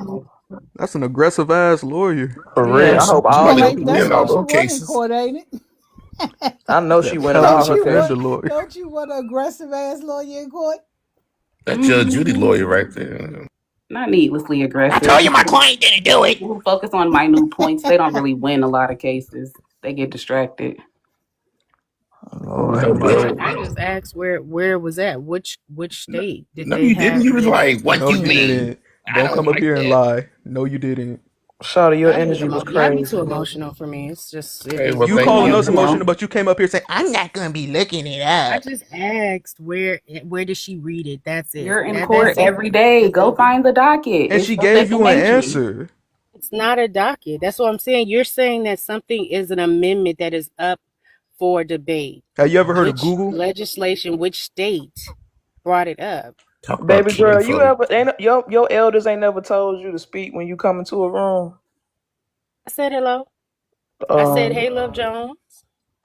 oh, cause she the only person here. Got it. All right. Oh, Lord, I That's all don't know right. what's That's going okay, on though. tonight. Let's not make this such a big thing, okay? Yeah, I just want to keep the Sometimes peace. people have their moods. You know, they could have just broke up with somebody, or maybe they're having a bad day. So let's just bypass this one and move on to the happy talks we were having, She need to Yeah. because you take it know out on what? her ex, I'm gonna not send. I us. was about to say I'm gonna send all her energy from her day back to her in Jesus' There you No, name. but go. I'm just She saying, can she some Facts. can file that in the some cabinet. people are here Oh, listening. They're learning from you, Lord. and so keep teaching. Keep teaching. Yes, ma'am. You right about that. Let me get my sage. Cause I'm too tired for this shit. I done been up here for goddamn 6 Oh, see, look hours. at you did ATP. God damn it. Damn. Yeah. This For is real, I don't becoming even have the a energy. part-time job for you. I know. I'm just like, what the hell? I don't know what's Uh, going Wait, are on. you gonna have your cam up when you putting together your chair, or you gonna hire somebody? I thought you was gonna go over Oh, there and help her hopefully put it it don't. together. Oh, no, I don't know how it's gonna come. Maybe I think I don't know how it's gonna come. Hopefully it don't come with like a bunch of pieces. I feel like it'll be the chair, and then you just gotta add like the bottom piece. So I could do I hope that. she look like a drunken father on Christmas. Just have a shot of whiskey and just like fuck this goddamn chair. I ain't doing it. Nah, I can't. It says that it's gonna get delivered on the 6th, I think. Or next week I should have It it. it may be easy because I bought for my little movie room. I bought these little $200 chairs from Amazon, and all my husband had to do was slide the arms down in the little slot, slide the upper arm down. I mean the base on the side part down in a little slot, slide the arm in a little slot, and that was it. It was done. We had, and then they had the little thing for the massage that you just had to attach the cord and then plug it up, and it was good to go. the Yeah. main question is how big is your living room? Cause them New Jersey apartments be the struggle. So, were you gonna move me into a mansion? I'm ready. Nigga. I'm gonna pack my bag. Oh my god. Love. That's Don't get not up the here talking problem, shit Love about me Jones. if you not I'm not rectifying it. trying to It talk gets shit. to a I'm just point. asking if you had plenty of ATP and space to them, build it, boo. that you that gonna come buy and don't be telling nobody no states. Don't be pointing that out. You know I got stalkers. You got me You fucked up by 20. oh my god. Okay. Buying the mansion is Mm-hmm. easy. Cleaning it up is gonna be the problem. Mm-hmm. I know Because if you get frozen. rooms untouched get dusty. Mm-hmm. But ATP, did you want to answer the prompt, or did you just come up here to? Did you want to add to the No, I you was know? waiting. Yep. So, did immigrants come here to align with white supremacy and undermine Black Americans? The answer is yes. White supremacy is, to me, just a symbolic term that people use to identify others that work, against American democracy. Doesn't necessarily have to be a white person.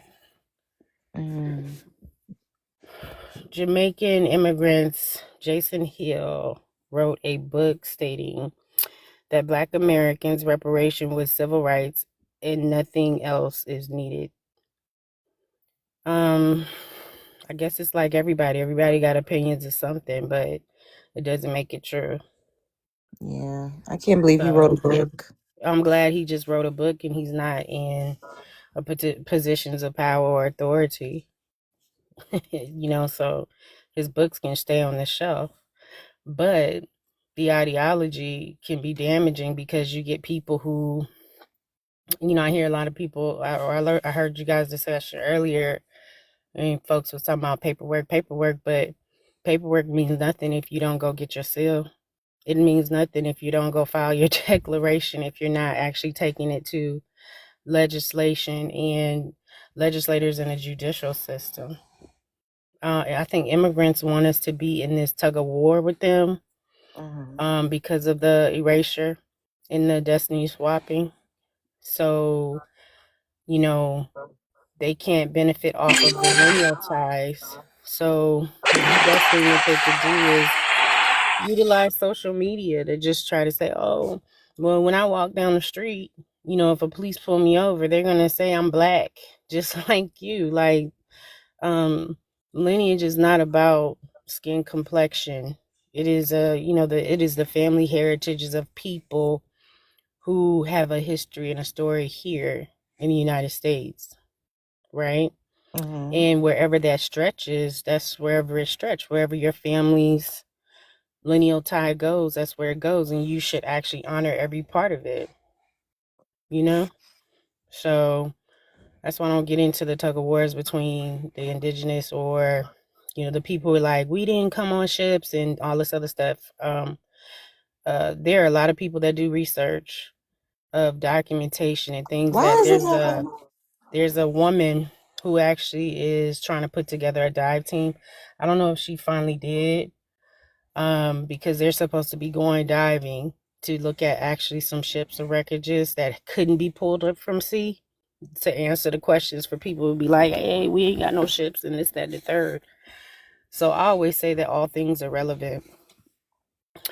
All things are relevant and to keep an open mind. But if you got documentation, you don't got a seal on your paperwork, and you ain't filed your declaration, you probably should do that. That's how I feel about that. All right. Shout out to Arthur, the Freeman Nation. Okay. And I think, too, all of the commissions and the people who are, I think, taking it to the states and getting our data disaggregated, organized, so that we can finally get the narrative corrected, both legally and legislatively. Okay.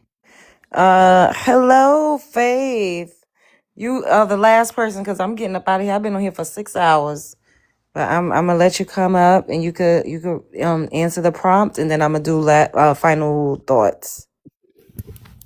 Hello, sorry. Hey, I had a long day. Hello, everyone. how are you? Are you okay?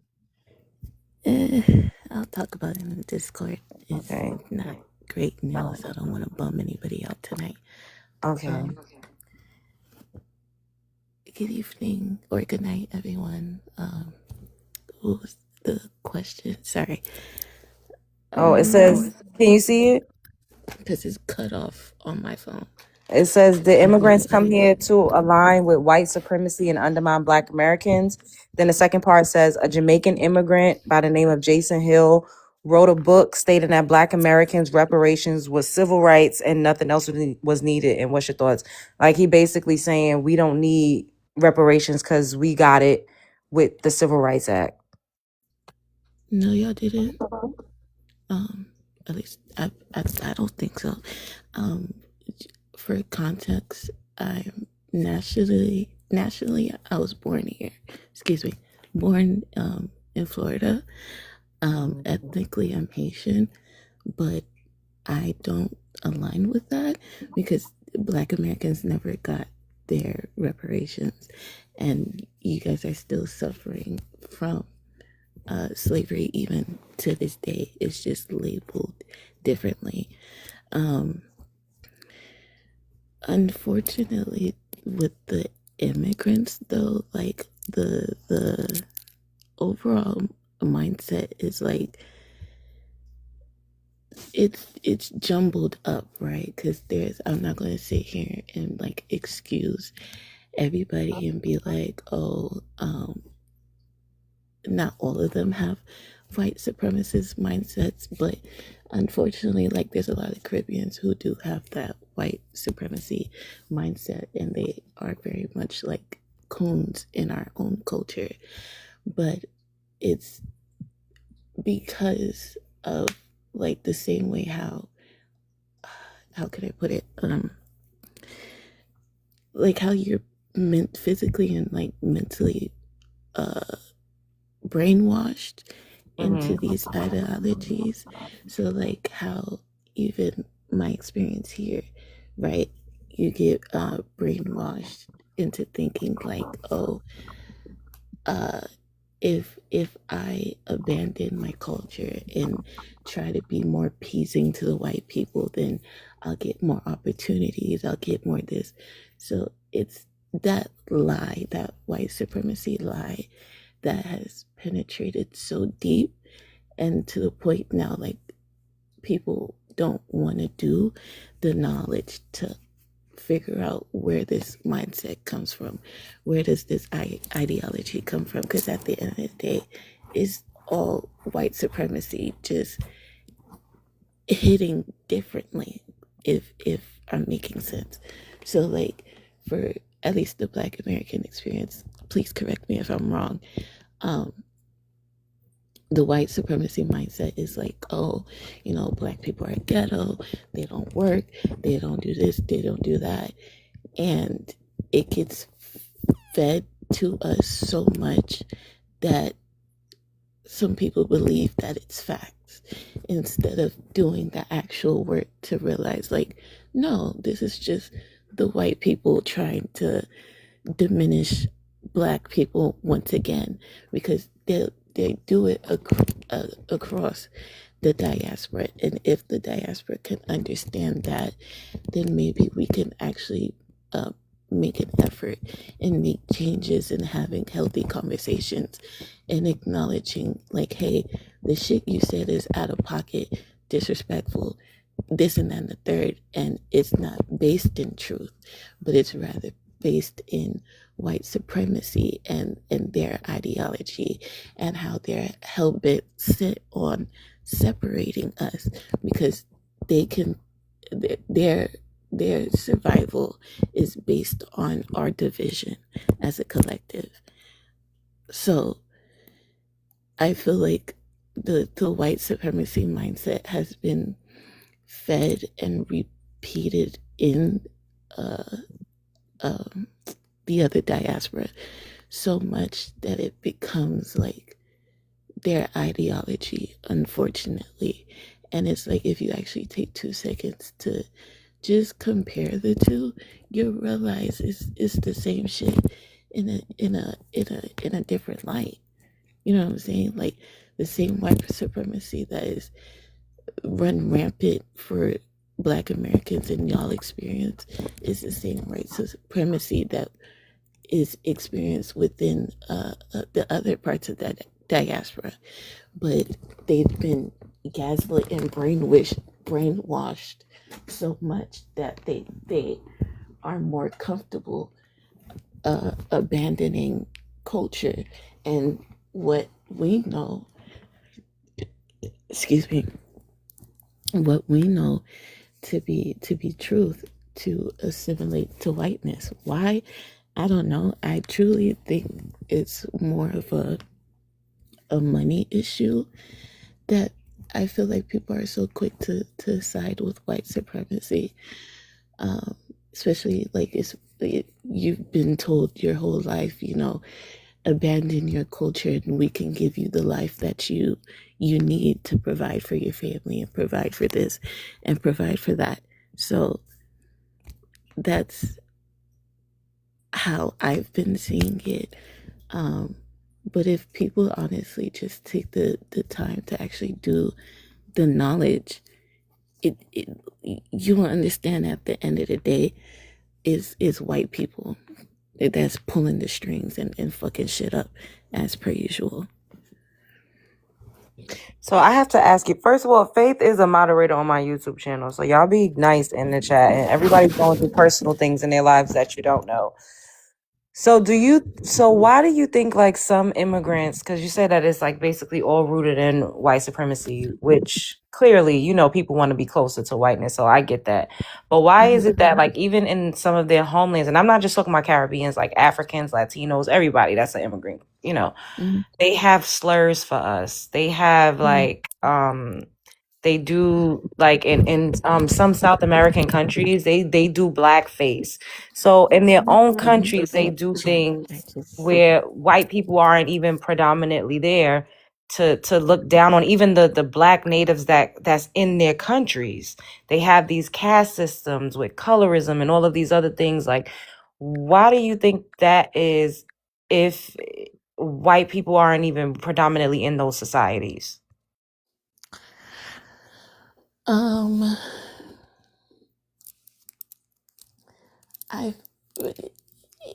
don't. That's a good question because I would say like it's not that they're not in our spaces, but either they were once upon a time in our spaces or they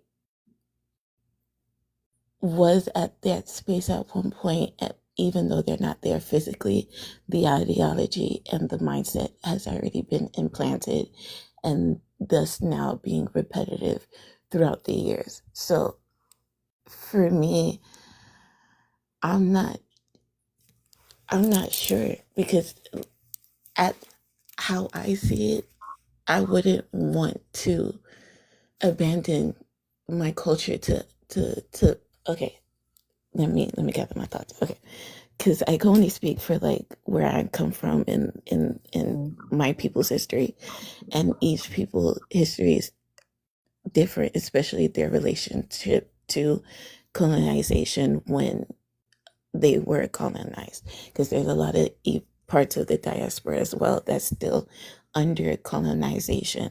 Like you have majority of the islands that are still under British rule, even though you don't see white people out there as much, but the British rule and their influence is still prevalent in the country. So for Haiti, for example, we had to change a lot of ourselves in order to conduct business with the other countries. So we were trying to reestablish ourselves. But because France was like, you know what, we're not going to acknowledge you as a free country until you pay us money for the slaves we're about to lose. Now it's become a part of, well, we need to make business. We need to connect with the other countries to get money flowing back in our country because we were self-sustaining. You have to think like every place was self-sustaining at their desired time before colonization comes in. So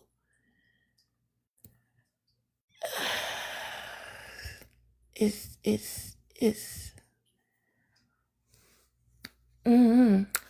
I don't know. I'm not excusing it. I don't condone it either because it's still fucked up at the end of the day because I wouldn't want to be labeled as a witch who eats trees just because that's what you heard. The same way you as a Black American wouldn't want to be just automatically looked as a ghetto baby mama who can't pick a nigga. You know what I'm saying? Mhm. But I would still have to do research on it as far as like where did that come from? Because I honestly don't know yet. Okay, boo. Well, I'm about to do final thoughts because I done been up here for how long? 6 hours and 21 minutes. You came at the very tail end, but I will be live again tomorrow. And I will start doing StreamYard lives on YouTube again within the next couple of weeks because I miss my people over there. So, okay, Yeah. let's get it from the top. Go ahead, Belle. You can give your final thoughts, boo. Just that I think that again you did a really great job hosting your guest earlier. I think Thank that was really good to see you. you put on that hat. It, you might have a real talent for it. Don't downplay it. Thanks. I appreciate that. ATP, final thoughts. Yeah, your lives. I actually sent a couple of people to definitely view you, and I did check out your live you did with Adonis. So I'm glad that you guys did that. That was awesome. Thank Um, you. um, yeah, you definitely got that it factor. So lean into it I harder. appreciate that. um, Oh, excuse me. my biggest thing is I just hope people, don't become Johnny come latelys, or as I always say, don't stop being the villain in your own story. Learn how to weaponize the judicial system for your benefit and your family's benefit. Like Google's your friend. AI, you can use AI now. File your declarations. If you got paperwork, you got identification, mappings, whatever. Don't show anything online. Don't get nobody no information if they're not certified. Get your declarations filed. Get involved civically, and let's get it going, because knowledge is knowledge, and if it's not applied, it don't mean nothing. You just a ball of walking around full of information, but you haven't really applied anything. So that's all I have. Okay. Chicago John. That's good that you got to go back to your Streamlabs, So we'll be talking with your TikTok studios, so you can do both, so you can have your cake and eat it too on both of them. Like I said, I saw your comment section and your videos that you post from here over there, and so you definitely do got people clamoring for it. So I'm here to share my brain with you and anybody else. So if anybody else going live, let me know. I got y'all backs and stuff of that nature. So you can't go down the stairs without walking up the stairs, I guess. So if you need it, let me know. I got you. Got it, each and every one of y'all. Okay. Crush, your final thoughts. Yeah, I just want to say, love your content, love interacting with y'all in this space, and Thank don't you. let these tethers get under y'all skin or whatever babbling BS they be talking about. They can barely build a working toilet. How they gonna even build up their own country? There I land. Oh, gotta be nice. Faith, final thoughts. So I can keep going, Boogie. I'm always rooting for you. I love the work that you do. I'm loving that you're holding spaces for people to have these conversations. Continue to do the knowledge independently and collectively.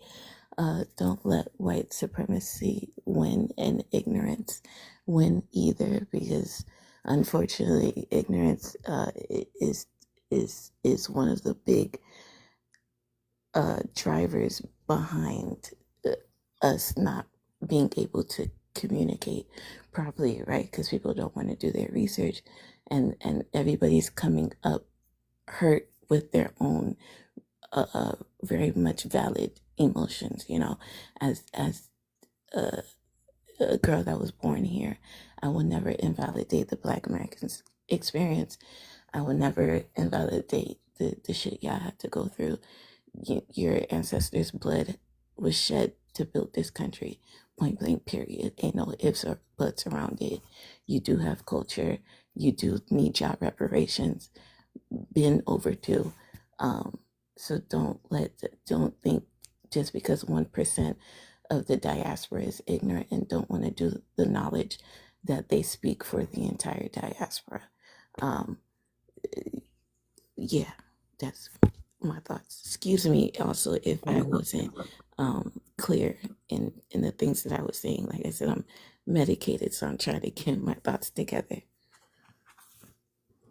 I picked up what you was putting down. I-20, your final thoughts. Hey man, I appreciate the space and the energy everybody gave. Y'all stay blessed and black, cause y'all are beautiful. Oh, that was nice. You sound like, one of those people from back in the days that be like, "You're beautiful, girl. I don't Come want to here." get in trouble. I've already got cussed out once tonight. Cause you know what? You is with your exaggerating ass. I'm sensitive. Anyway, you are. What's your sign? You don't know my sign? Are you serious? You told me. Wow. Y'all have a good night. You told me before. Yes. You a Cancer? No. Ill. A Libra? Good Why night, you have to love. be ill? Why Tell the me. cancer I got the can't. ill? Right? I love Cancers, and You Cancers don't are have to take this sensitive. eye. It's Come all I good. don't. on. I know when I'm not appreciated, John. It's all good. I I still do love her not recall anyway. you telling me. You It's see, an this is the. abusive relationship, but I love it for it. Oh hell no! I Most of love these I'm power gonna you. let you get creators up are like here in that, so front it's of okay. I know. It's two cool. I still funny. love her though, That's some bullshit. You a Virgo? Absolutely not. What? Oh, see, you know what? You gotta Yes, go. she's a Virgo. Maybe It's she's a that Yes. Sag- part maybe she's a I exactly. know her You birthday Sagittarius. know is I'm a August Virgo. That's why she said 31st. absolutely not. All right. Anyways, because now you're getting up here trying to assassinate my character. We gotta go. Thank you everybody for joining me tonight. This live stream was very dynamic. It went so many different places that I didn't expect it to go. Shouts out to Adonis for coming up in here.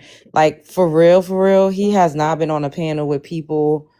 He don't even do panels like that, but it's been since that incident happened, this is like one of the first times he spoke with like a bunch of people. And shouts out to everybody who did have decorum and who was respectful. I appreciate that. I'm just so grateful that I have platforms that I've been building and just expanding on the support and getting to know people from different places. I feel like such a lucky girl.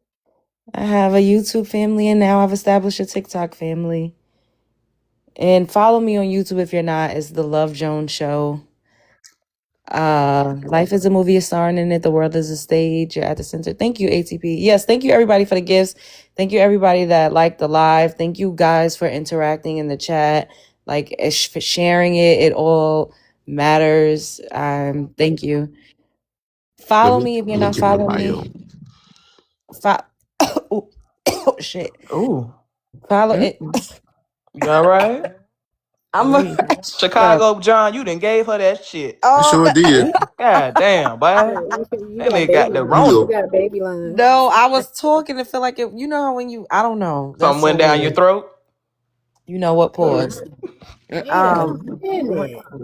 a minute. Y'all. You Pause. know You're what? rude. I'm getting out of here because this Are is. you a Oh my god. Scorpio? Maybe is she a No. Scorpio? No. Now every single sign she say no. I told you, What? I'm hurt. I'm really hurt, love. You told me. You Yes. are lying. I don't remember. My memory is bad. I interact with so many people and I'm doing so many different things. Oh, so I'm just everybody else now. Okay. Ooh, Oh no, it you know. says she's a Ooh. Sagittarius. Oh, you a Sagittarius? Nope. So Okay, the what? YouTube is in the bio, y'all. Y'all can click on it right now while he's leaving, and y'all can get that subscription into her. It's in the So We're bio not she's gonna right get Aquarius. now. YouTube, even though she abandoned us Aquarius. on Maybe it's YouTube, but it's Aquarius because okay. they be acting No, wild. don't She's say coming back. that. She's I'm coming coming back for you. back. She's uploading this stuff. I got you, Royal. We got it. She And coming back to literally, you. it's Where not you the She say found easiest no. Are you an ATP? Aquarius? manage. You an Aquarius? Yep. Gosh, I was Oh, thinking that. I didn't want to say it, Lord. but I was thinking that. Oh, make sure you put your thrones on, love. My throne? Oh yeah, okay. Yeah, I'm gonna do it. I got a lot going Why on. don't you put it up there with the rules? I don't know that I could add direct people to different sites So that's on that's what's in the here. email, Joan, the beacon, because you're not allowed to, but if you have Yeah. it there, you just say check my profile, then it will link to everything that you need. Yeah, I'm gonna make it tomorrow when I wake up. Create that. Are you talking Okay. about like a tree? No, Yeah, yeah, it's kind of like beacon. Linktree. Yeah, Tree line thing. Yeah. I'll be I up all day. had a Linktree linked, but I don't know what happened to it. Like it just disappeared or something. Didn't TikTok start removing link trees and people start No, using a different app or no, different version of something like that? Because I know no.